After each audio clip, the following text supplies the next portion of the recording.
Green Arrow number 4, written by Keith Giffen and Dan Jurgens, art by Dan Jurgens. We last left off with the end of an arc, so I'm not even going to bother recapping it because it was all so stupid. This issue picks up with Green Arrow just doing some street level stuff. Apparently there's some street gang who's trying to do some racketeering or something, and he's like, oh, I'm going to take them out before they become big because, sure, whatever. They call themselves the Street Knights.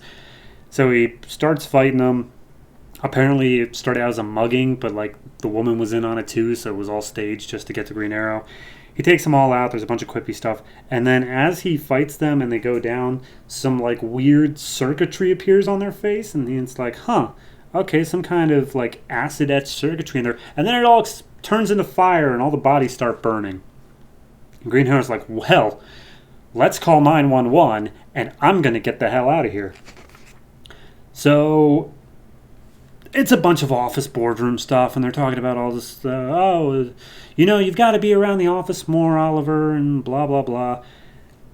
And it's just him, basically, a page of him, his secretary being like his mother, pretty much, taking care of literally everything.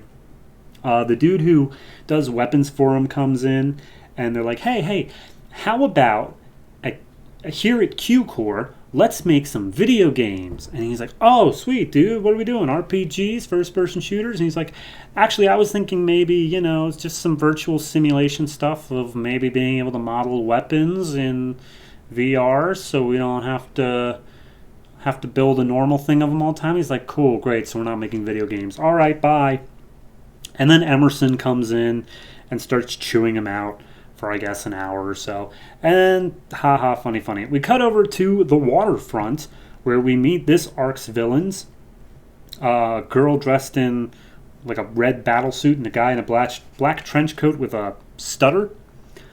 And they just get to talking about how, like, oh, well, we have to take out Green Arrow, and the circuitry, it had some issues, but we can still work it out.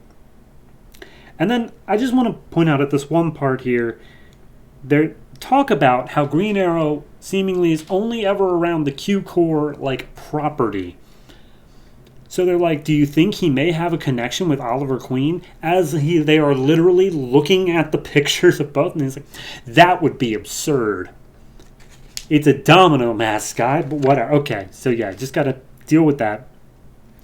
So anyway, they say like, oh, Oliver Queen, killing him would like just take away his suffering, and he deserves suffering or whatever. And the girl goes off, and she's going to the Q-Core building in order to do something. I don't know. So apparently Oliver's been stuck in the building for literally all day. Everyone else has already left. And as he's leaving, he just happens to run across this girl who's breaking into the building at the same time. And the girl's like, oh, huh. Well, he wasn't supposed to be here. However, I guess I could just go ahead and kill him now. So she fires off some shots. He's on his Bluetooth already talking to the girl who's like always in his ear on his fights. So I'm not going to learn names for this. I'm just telling you now I'm not. So her name is Blood Rose.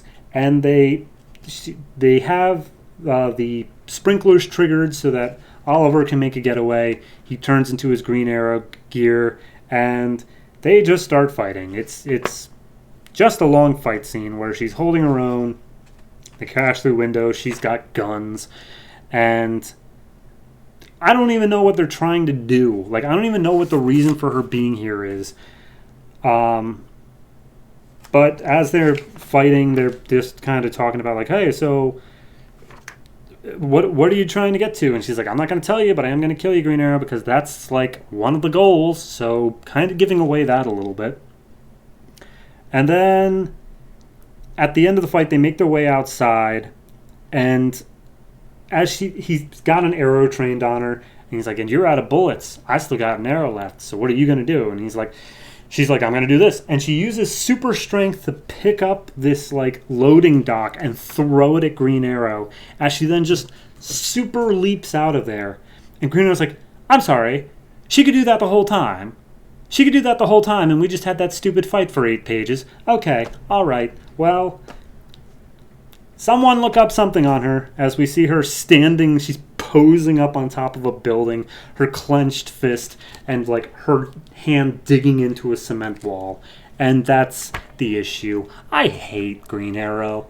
I really do. None of this is good. Okay, I'm going to give this one a 4.5. I have written down here.